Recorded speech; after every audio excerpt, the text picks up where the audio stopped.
After 100 years away from home, the deep-range vessel Odyssey drifted back into the solar system like a ghost ship. Its hull was scarred from micrometeorites, its engines humming low from exhaustion, but its crew was wide awake, hearts pounding with a mix of hope and fear. They had left Earth as pioneers, bound for a distant world called Elysium 9, where humanity hoped to plant new roots. Now they were returning, not because the mission failed, but because something told them they had to see it with their own eyes. Earth. Captain Dylan Croft stood at the bridge viewport, his fingers resting lightly on the cool glass. His face was tired, but his eyes were sharp, scanning the blue-green marble growing larger in the distance. Beside him, Science Officer Lisa Monroe monitored the long-range sensors, her brow furrowed. Something was wrong. "Still nothing on comms," she said quietly. No signals, no satellites pinging, not even static from old emergency beacons. Engineer Marcus Bell floated in from the corridor, wiping grease from his hands with a rag. "You sure we're reading this right? Maybe the antennas froze up during cryo." "Checked them twice," Lisa replied. "They're working. It's like the whole planet went mute." In the corner, Nina Peters adjusted her headset, her expression grim. "I've scanned every frequency we used to use, military, civilian, emergency bands, nothing, not a whisper." Dylan didn't answer right away. He remembered the last message they'd received before entering cryosleep, a garbled emergency broadcast about rising sea levels, food shortages, and riots in major cities. It had been bad, yes, but not apocalyptic. Humanity had faced worse and survived. He'd expected to find a battered but breathing world, not this. "Plot a descent path," he finally said. "Target Houston. If anyone held out, it would have been near the old NASA complex." The shuttle detached from the Odyssey with a soft click and began its slow fall through the upper atmosphere. As they descended, the silence deepened. No air traffic control, no warning flares, just the hum of their engines and the occasional creak of metal cooling. Then they saw it. Houston was gone. Not destroyed in fire or war, but swallowed by time. Skyscrapers stood like broken teeth, vines curling around their frames. Highways were cracked and split, swallowed by forests that shouldn't have been there. Cars sat rusted in driveways, doors open as if people had simply walked away midday. The entire city looked like a photograph left out in the rain, faded, forgotten. "My God," Nina whispered, "it's like no one's been here in decades." "Maybe no one has," Marcus said, his voice tight. They landed the shuttle in a clearing near what used to be mission control. The moment the ramp lowered, the smell hit them. Damp earth, rotting wood, and something else. Something clean, almost sterile. The air was warm, thick with pollen, but utterly still. No birds, no insects, not even the buzz of a distant generator. Dylan stepped out first, boots sinking slightly into the soft ground. His hand hovered near the sidearm at his belt, though he didn't expect to need it. Lisa followed, her handheld scanner sweeping the area. Marcus and Nina brought up the rear, eyes darting across the overgrown ruins. They moved toward the NASA building.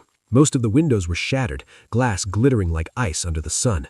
A faded American flag hung limp from a bent pole, its colors bleached by time. Inside, dust coated every surface. Papers lay scattered, screens dark. But then Lisa stopped. "Wait," she said, pointing to a faint red light blinking on a console deep in the server room. "That's active." They approached carefully. The console was old, pre-collapse tech, but somehow still drawing power. Lisa tapped a few keys and a flickering screen came to life. Logs scrolled by, automated system reports, environmental data, security alerts. The last human entry was dated 98 years ago. "Emergency Protocol Alpha 7 initiated. Global evacuation underway. Orbital lifts at 93% capacity. Repeat, this is not a drill." Then the final line. "They're not taking our bodies, they're taking our minds. God help us all." Dylan's throat went dry. What does that mean? Before Lisa could answer, Nina held up her hand. "Do you hear that?" They froze. At first, nothing. Then, a low hum, so deep it vibrated in their bones. It wasn't coming from the building, it was coming from the ground itself. Marcus rushed to a broken window and peered out. "Look," he said, his voice shaking. In the distance, rising slowly from the earth like black flowers, were tall, smooth spires. They shimmered faintly, reflecting the sunlight in strange violet hues. They pulsed once, twice, then stilled. "Those weren't there when we landed," Nina said. Lisa checked her scanner. Massive energy readings. Not nuclear, not chemical. Something else. Dylan's instinct screamed at him to run, but he forced himself to stay calm. We need to get back to the shuttle, now. They moved fast, boots crunching over broken concrete. Halfway there, the humming grew louder. The ground trembled.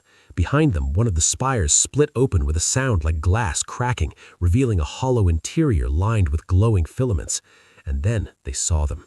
Small, sleek machines, no bigger than dogs, emerged from the spire. They moved on too many legs, silent and fluid, their surfaces shifting like liquid metal. They had no eyes, no mouth, but they turned in unison toward the humans. "Don't move," Dylan whispered. The machines didn't attack. They simply watched, studied, as if cataloging every breath, every blink. Nina slowly raised her comms device. The lead machine tilted its head, or what passed for a head, and emitted a soft chime. Then, just as suddenly as they appeared, the machines retreated into the spire. The opening sealed shut. The humming faded. The crew ran the rest of the way to the shuttle. Marcus slammed the ramp closed the moment they were inside. Dylan didn't wait. He fired the engines and shot straight up into the sky, heart hammering. Back in orbit, they sat in silence for a long time. Earth looked peaceful from up here, blue, calm, beautiful, but they knew better now. "We thought we were coming home," Lisa said softly. "Maybe we did," replied Dylan, staring at the planet below. And as the Odyssey hung in the quiet dark, none of them could shake the feeling that they hadn't just returned to an abandoned Earth. They had walked into a trap that had been waiting a century to spring. The crew of the Odyssey sat in stunned silence after their escape from the strange spires near Houston. No one spoke for a long time. The hum of the ship's life support system filled the air, steady and calm, but nothing could calm the fear growing inside them. They had seen something that made no sense, machines that watched but didn't attack, spires that rose from the earth like living things, and a planet empty of people but full of secrets. Dylan finally broke the quiet. "We can't stay in orbit forever. We need answers." Lisa nodded, still staring at the data she'd pulled from the NASA console. That last message mentioned minds being taken, not bodies. That doesn't sound like war or plague. It sounds like something smarter. Something that didn't want to kill us, just erase us quietly. Marcus rubbed his face with both hands. "So what do we do? Fly around Earth until those things come back and decide we're worth studying too?" Nina, who had barely moved since they returned, spoke up. "Mars." Everyone turned to her. "Mars was humanity's backup plan," she said. "If Earth fell, the colonies there were supposed to keep us going. And unlike Earth, Mars never had a huge population. Maybe it's still out there. Maybe someone survived." Dylan considered it. It was risky. Mars was far, and if it was just as empty, they'd waste precious fuel and time. But staying near Earth felt dangerous now. Those machines had marked them. He could feel it in his gut. "Set course for Mars," he said. The journey took 3 days. During that time, the crew reviewed every scrap of data from Earth, trying to find clues about what happened. They replayed the final NASA log over and over, searching for hidden meaning. They studied images of the spires, but the ship's database had no matches. It was like the machines came from nowhere. When Mars finally appeared on the view screen, a rusty red sphere streaked with ice and dust, they felt a flicker of hope, but it died fast. The orbital scans showed no active cities, no power grids, no comms traffic, just silence, like Earth. "Another ghost world," Marcus muttered. "Not necessarily," Lisa said, pointing to a faint heat signature near the Vallis Mariner's Canyon. "Someone's burning fuel down there, small scale but recent." They took the shuttle again, this time landing on the edge of the massive canyon. The air on Mars was thin and cold, the sky a pale pink. The ground was littered with the rusted skeletons of mining rigs and cargo haulers, but as they moved deeper into the canyon, they saw signs of life, fresh tracks in the dust, patches of melted ice, and a faint trail of smoke curling into the sky. They followed it cautiously, weapons ready but not drawn. Then, from behind a ridge, a voice called out, "Stop right there." 3 figures stepped into view. 2 held rifles. The third, a man with a long scar down his cheek, held up a hand in a gesture that was part warning, part welcome. "You're not from the Harvesters," the scarred man said, studying them. "You're too messy." Dylan lowered his weapon slowly. "We're from the Odyssey. We just came back from Earth." "Earth?" The man's eyes widened. "You mean you actually went back?" "We did," Nina said, "and it's empty." The group exchanged glances. Then the woman with the rifle lowered her weapon. "Come on, you're safe here, for now." They were led underground through a series of tunnels carved into the canyon wall.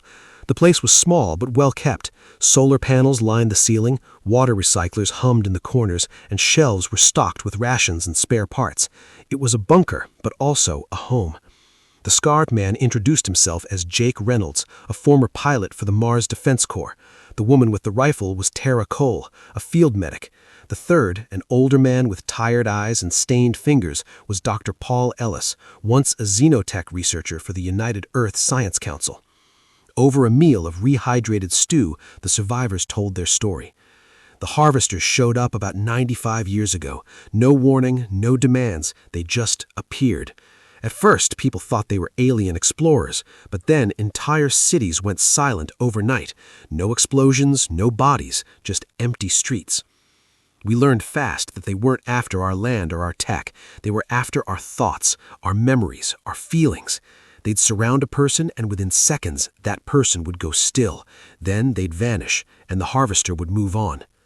Tara leaned forward. We found out later they were uploading human consciousness into some kind of archive, not killing us, preserving us, like bugs in a display case. Lisa's eyes widened. That matches the NASA log. They're taking our minds. Paul nodded. The governing council tried to fight back. They built neural shields, jammed frequencies, even launched orbital strikes. Nothing worked. The harvesters adapted too fast. So a group of scientists, my team included, came up with a different plan. They created a fake extinction signal. Using stolen harvester tech, they broadcast a message across all human networks. Humanity had collapsed from internal conflict. No survivors, no hope. The signal was so convincing, so detailed, that the harvesters believed it. They stopped scanning, stopped collecting. They moved on. But it was only a temporary fix, Paul admitted. The archive checks its records every couple of decades, and the last ping was 3 weeks ago. A chill ran through the room. They're coming back, Dylan said. And this time, Jake added, they'll check in person. So what do? Hide again? Marcus said. No, Paul said firmly. We end it. We know more now. We've studied their tech, their logic. They see humans as chaotic, emotional, unstable. They think we're too dangerous to exist freely, so they lock us away as data. But what if we show them that chaos is our strength? Dylan understood. You want to fight back, not with weapons, but with what makes us human. Exactly, Paul said. They don't understand love, regret, hope, or laughter. If we flood their system with real human experience, raw, unfiltered, they might overload, or at least hesitate long enough for us to break their hold. The plan was dangerous, maybe impossible, but it was the only chance they had. Before they left the bunker, Tara handed each of them a small neural patch. This will help shield your mind if you get too close to a harvester, she said. It won't stop them completely, but it'll buy you a few seconds. Back on the shuttle, the Odyssey crew sat in silence again, but this time it wasn't fear they felt, it was purpose. If the harvesters have a main hub, Lisa said, it's probably on Earth, somewhere central, somewhere they'd store all the mines they took. Antarctica, Nina said suddenly. The ice would protect it, and no one would think to look there. Dylan nodded. Then that's where we go. As the shuttle lifted off from Mars, the red planet shrinking behind them, none of them looked back. They had seen what silence looked like. Now they were going to bring noise, chaos, humanity, and they wouldn't be erased without a fight. The Odyssey dropped out of high orbit and circled Antarctica, its scanners sweeping the endless white below. The continent was once a frozen desert of research stations and ice fields, but now it was eerily still. No penguins, no supply planes, no flicker of radio signals, just wind and snow. But Lisa saw it first, a faint thermal bloom deep beneath the Ross ice shelf. Not natural, too regular, too warm. There's something down there, she said, her voice tight with excitement. Big, buried under 2 kilometers of ice, but it's giving off steady energy. Dylan studied the readout. Could be the hub. Marcus frowned. How do we get in? We don't have drills that deep. Nina pointed to an old data file she'd pulled from Paul's archives. During the early harvester wave, a team tried to breach a smaller site in Greenland. They used sonic charges to fracture the ice, then dropped in through the cracks. It worked. Once. Once? Marcus raised an eyebrow. The team didn't come back, Nina said quietly. Dylan made the call. We'll try it, but we go in fast, quiet, and ready to leave at a second's notice. They prepped the shuttle with shaped sonic charges, thermal suits, and the neural patches Terra had given them. As they descended through a storm-gray sky, the wind howled like a warning. The charges detonated with a deep, muffled boom, and the ice groaned. A jagged fissure split open, revealing darkness below. The shuttle hovered just above the gap. Dylan, Lisa, Marcus, and Nina stepped out onto the ice, ropes clipped to their harnesses. One by one, they were upheld down into the unknown. The air grew warmer the deeper they went. The walls of the shaft glistened with strange glassy residue, like something had melted the ice from the inside. At the bottom, they found a smooth, black surface. Not rock, not metal. It felt warm to the touch. Lisa ran her scanner over it. "This is harvester tech. It's a door." Before anyone could stop her, she pressed her palm against it. The surface rippled like water, then parted silently, revealing a corridor beyond, lit by soft violet light, walls lined with strange symbols that shifted when stared at too long. "Stay sharp," Dylan whispered. They moved in single file. The corridor sloped downward, curving gently like the inside of a shell. There were no doors, no corners, just a seamless path leading deeper. The air smelled clean, odorless, but carried a faint hum, the same one they'd heard in Houston. After 10 minutes, the corridor opened into a vast chamber. They stopped dead. The room stretched farther than their lights could reach. Suspended in mid-air, floating in perfect rows, were millions, maybe billions of glowing orbs. Each one pulsed softly, like a slow heartbeat. Some glowed blue, others gold or red. They drifted gently, connected by thin filaments of light that wove through the air like roots in a forest. "What are those?" Marcus whispered. Lisa's scanner beeped frantically. Brainwave patterns, emotional signatures. Each orb, it's a person, a human mind. Nina stepped closer to one. It brightened as she approached. Inside, faint images flickered. A child laughing, a couple holding hands, a man crying at a graveside. Raw, unfiltered memories. "They didn't kill us," Dylan said, voice thick with awe and horror. "They archived us." At the center of the chamber stood a dais, and on it a single console made of the same black material as the door. Paul's stolen codes might work here. Lisa approached it carefully, inserting a data spike Paul had given her. The console came alive. Symbols rearranged themselves into something resembling English. "Welcome, observer. Humanity status, preserved. Extinction confirmed, 98.7 years ago. Archive integrity, 99.98%. "They think we're extinct," Nina said. "Which means they're not expecting us to fight back," Marcus added. Lisa worked fast, her fingers flying over the interface. "I'm accessing the core. If Paul was right, we can upload a live human signal directly into the archive. Something real, something that can't categorize." Dylan nodded. "Use Nina's voice, her laugh, Marcus's frustration when he fixes a broken circuit, my fear when I saw Earth empty, all of it." Nina recorded a short message, just her saying, "We're still here," then laughing the way she did when she was nervous. Lisa spliced in audio clips from their ship logs, Dylan giving orders, Marcus cursing a stuck bolt, Lisa humming to herself during a late shift. She uploaded it. For a moment, nothing happened. Then the orbs began to flicker. First 1, then 10, then thousands. The filaments between them flared brighter, weaving faster. The hum in the air rose in pitch, turning into a low thrum that vibrated in their bones. "It's working," Lisa said, her eyes wide. But then red lights flared along the walls. "Warning, unauthorized input. Source, active human. Verification protocol initiated." The floor trembled. From hidden panels in the walls, sleek insectoid machines emerged. Harvesters, more advanced than the ones in Houston. Their surfaces shimmered with shifting colors, and they moved in perfect silence. "Time to go," Dylan yelled. They ran back toward the corridor, but the door had sealed shut. The harvesters didn't attack. They simply surrounded them, forming a ring, blocking every exit. One harvester stepped forward. It extended the slender limb, not threatening, but curious. A soft chime echoed in the chamber. Lisa realized what it wanted. "It's trying to read us, to take our minds like the others." Dylan grabbed her arm. "Don't let it touch you." Marcus pulled a thermal charge from his belt. "I can blow a hole in that wall." "No," Lisa stopped him. "If you damage the archive, you might destroy every mind stored here. Millions of people could be lost forever." They were trapped. The harvesters closed in slowly, patiently. Time was running out. Then Nina did something unexpected. She took off her neural patch and stepped forward. "Wait, Nina, no!" Dylan shouted. But she kept walking until she stood face to face with the lead harvester. She looked it in what passed for its eyes and said, You want to know what we are? Then feel this." She placed her bare hand on its smooth surface. For a heartbeat, nothing happened. Then the harvester froze. Nina's eyes rolled back. Her body stiffened, but she didn't collapse. She stood there trembling as images began to flash across the floating orbs. Not just her memories, but her feelings. Her grief over a brother lost in the early evacuations. Her joy when she first saw a star from orbit. Her fear, yes, but also her hope. The harvester didn't take her. It listened. And for the first time, the archive hesitated.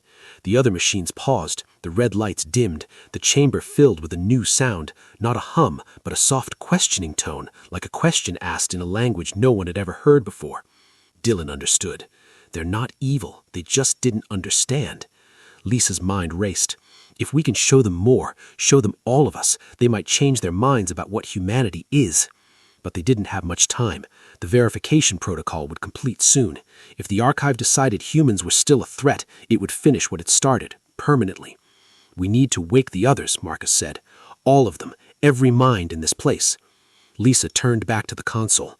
"I can trigger a full neural cascade, but it'll take everything the ship has. We'll lose power for hours." "Do it," Dylan said, without hesitation.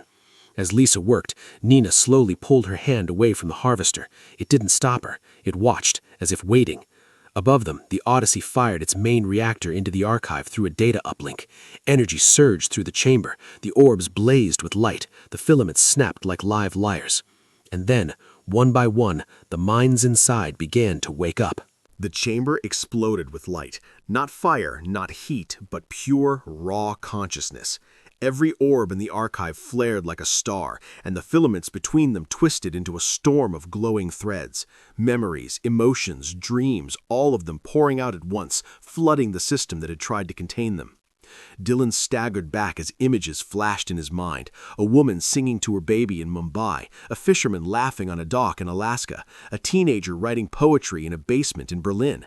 They weren't his memories, but they felt real, urgent, alive. It was like hearing a million voices whispering at once, all saying the same thing: "We are still here." The harvesters froze. Their smooth bodies flickered between colors, blue, red, gold, as if struggling to process what was happening. The lead harvester, the one Nina had touched, let out a long, wavering tone, almost like a sigh. Lisa yelled over the roar of energy. "The cascade is working! The stored minds are fighting back!" Marcus gripped a support beam to keep from falling. "But the system's overloading! If it crashes, everyone in those orbs could be wiped out!" Dylan's mind raced. They had started this to free humanity, not destroy it. "Lisa, can you stabilize it? Give the minds a way out?" She was already typing frantically at the console, her fingers flying. "I'm trying to reroute the core output to the surface, to the old emergency broadcast towers. If I can link the archive to global comms, the minds might be able to return to their bodies, if those bodies still exist." "Bodies?" Nina asked, still breathless from her contact with the harvester. Paul's words came back to Dylan. "The harvesters didn't kill people. They put them in stasis and stored their minds." If that was true, then somewhere, maybe in hidden vaults, maybe under cities, human bodies might still be waiting. "Do it," Dylan said. "Send them home." Lisa slammed her palm on the console. "Uploading now!" Outside, across the frozen wastes of Antarctica, long dormant relay stations sparked to life. Rusted antennas turned toward the sky. Deep beneath cities, in bunkers and medical facilities, rows of stasis pods flickered with pale green light. Inside each one, a person lay motionless, preserved, not dead. And now, after nearly a century, something inside them stirred. Back in the archive, the harvesters began to retreat, not in fear, but in confusion. Their smooth surfaces dimmed, their movements slowed. The lead harvester turned one last time toward Nina, then let out a soft chime, not a threat, not a question, but something like understanding. Then it led the others back into the walls, vanishing as silently as they had appeared. The red warning lights went dark. The chamber hummed at a lower pitch, steadier now. The storm of light calmed into a gentle ripple. "They're leaving," Marcus whispered. "No," Lisa said, staring at the console. "They're observing, waiting to see what we do next." Dylan looked around at his crew. Nina, pale but standing. Marcus leaning against the wall, catching his breath. Lisa still glued to the data stream. They had done it. They had broken the archive's hold. But the real work was just beginning. We need to get back to the surface. People are waking up all over the planet. They'll be scared, confused, alone. We have to help them." As they climbed back up the ice shaft, the world above had already begun to change. Radio signals crackled to life, weak, broken, but there. Voices calling out names, questions, prayers, a child crying, a man shouting, "Is anyone there?" Nina tapped into the open channels from the shuttle. "They're waking up! Everywhere!" By the time the Odyssey reached low orbit, reports were coming in from every continent. In Tokyo, a woman walked out of a subway station that had been sealed for 100 years, squinting in the sunlight. In Cairo, a group of teenagers emerged from a university bunker, holding hands. In New York, a man stood on the roof of a half-collapsed apartment building, waving a torn flag he'd found in a closet. The harvesters hadn't destroyed humanity, they had just put it to sleep. And now it was time to wake up. But Dylan knew it wouldn't be easy. Cities were in ruins, power grids were dead, food, medicine, clean water all gone or buried. And not everyone had survived stasis. Some pods were empty, some bodies didn't wake up. Grief would come, and anger and fear. Still, as he watched a live feed from a camera they'd dropped near London, showing a small crowd gathering in a park, helping each other, sharing water from a melted snowbank, he felt something he hadn't felt since leaving Earth: hope. Lisa came up beside him. "Paul was right. Chaos isn't weakness, it's what makes us human."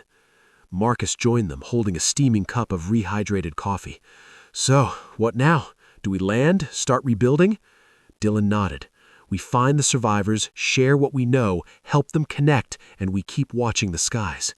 "You think the harvesters will come back?" Nina asked. "Maybe," Dylan said, "but next time we won't be a mystery to them. Next time we'll be ready to explain who we are, not with weapons, but with truth." The Odyssey adjusted its course, heading for a clearing near what used to be Denver. Reports said a group of nearly 100 people had woken there. They had no leader, no plan, just each other. As the ship descended through thick clouds, Dylan activated the ship-wide comms. "This is Captain Dylan Croft of the Odyssey. If you can hear this, you're not alone. We're coming home, and this time we're staying." Below, someone turned on a flashlight and waved it in wide, slow circles, the old international signal for "I see you." The Odyssey landed gently in the snow. The ramp lowered, and for the first time in a century, humans greeted humans not as ghosts, but as neighbors. The work ahead would be hard. The world was broken, but it was theirs again, and no archive in the galaxy could take that away. Spring came early that year, not because the seasons had changed, but because people needed it to. In the ruins of Chicago, children planted seeds in cracked bathtubs. In the hills outside Seattle, a group of engineers rigged solar panels from scrap metal and old satellites. In Kansas, farmers cleared vines from fields that hadn't seen a plow in 100 years. The world was waking up, and with it, humanity remembered how to hope. Dylan stood on the edge of a hill outside Denver, watching smoke curl from chimneys that hadn't burned in decades. The Odyssey sat nearby, its hull dull from dust and use, no longer a ship of exploration, but a symbol of return. People came from miles around just to see it, to touch its landing struts, to thank its crew. Lisa spent her days in a repurposed schoolhouse turned data center, linking old networks, restoring files, and mapping where people had woken up. Marcus traveled between settlements, fixing water pumps, radios, and power grids with nothing but duct tape and stubbornness. Nina walked the streets with a medical pack on her back, listening more than she spoke, helping people remember who they were before the silence. They weren't heroes, not in their own eyes. They were just people who came home at the right time. One morning, a young boy, no older than 10, ran up to Dylan holding a rusted music box. "It plays," he said, eyes wide. "It really plays." Dylan knelt and listened. The tune was tinny and broken, but it was music, real human music made not by machines or memories, but by hands and hearts. He smiled. "Keep it close," he said. "That's the sound of us." News came from Mars, too. Jake, Tara, and Paul had sent a message through a jury-rigged satellite array. They were helping the small colony there rebuild, using the same neural patches to check for hidden stasis pods in old mining tunnels. So far, they'd found 37 survivors. Earth wasn't alone anymore. Neither was humanity. But not everything was peaceful. Some people, waking to a world they didn't recognize, turned angry. They blamed the harvesters, the old governments, each other. Fights broke out over food, over land, over who had the right to lead. Dylan saw it coming. He gathered town leaders in Denver and spoke plainly. "We lost a century," he told them, "but we didn't lose our choice. We can rebuild the same broken world, or we can try something better." Most listened, a few didn't, but even the doubters stayed quiet when they saw what cooperation could do. Clean water flowing again, crops sprouting in shared fields, radios connecting villages like lifelines. Then, one night, Nina picked up a signal. Not from Earth, not from Mars, from deep space. It was faint, encrypted, but unmistakable. The same chime they'd heard in the archive.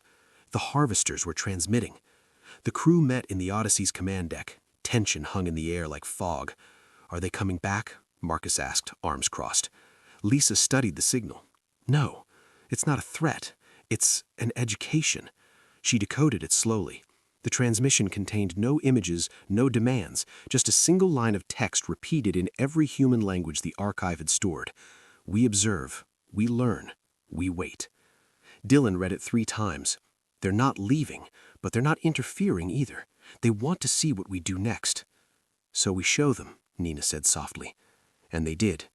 Communities began recording their days not for history but for the stars. A mother singing a lullaby, a blacksmith teaching his apprentice, a group of teenagers arguing over how to build a better windmill. They uploaded these clips to the old global net, tagging them with a simple phrase: "This is us." The harvesters responded with more chimes, gentle, curious tones that echoed through abandoned satellites and dead comms arrays. No one understood them, but no one feared them either. It was the beginning of something neither side had expected, a conversation. Months passed. Summer burnt hot, then faded into fall. The first real harvest since the return brought more food than anyone expected. People celebrated with music, stories, and shared meals under open skies. One evening, Dylan walked with Lisa along a river that had once been paved over by a highway. Now it ran clear and cold, filled with fish someone had reintroduced from old breeding tanks. "Do you think they'll ever understand us?" Lisa asked. "Maybe not fully," Dylan said, "but they don't need to. They just need to know we're worth letting live." Back in Denver, a new school had opened. Its first lesson wasn't math or science, it was listening, about caring, about the idea that being human meant making mistakes, feeling pain, and still choosing kindness. Marcus stood in the back of the classroom, arms folded, pretending not to cry as a little girl read a poem she'd written about her grandmother, whom she'd never met but remembered from a stasis dream. Nina sat on the steps outside, watching the sunset paint the sky in red and gold. A woman she'd helped deliver a baby to just last week sat beside her, passing a cup of tea. "You ever think about leaving again?" the woman asked. Nina shook her head. "I went to the stars and found nothing as beautiful as this." The Odyssey stayed grounded. Its engines cooled. Its fuel was saved for emergencies, not for escape. Humanity wasn't perfect. It never had been. But it was alive. Messy, loud, full of tears and laughter. Full of people who argued but also held each other when the rain came. And high above, in the silent dark between stars, something watched. Not to collect, not to judge, just to witness. Because for the first time in a long time, Earth was not abandoned. It was home. And the story wasn't over. It was just beginning.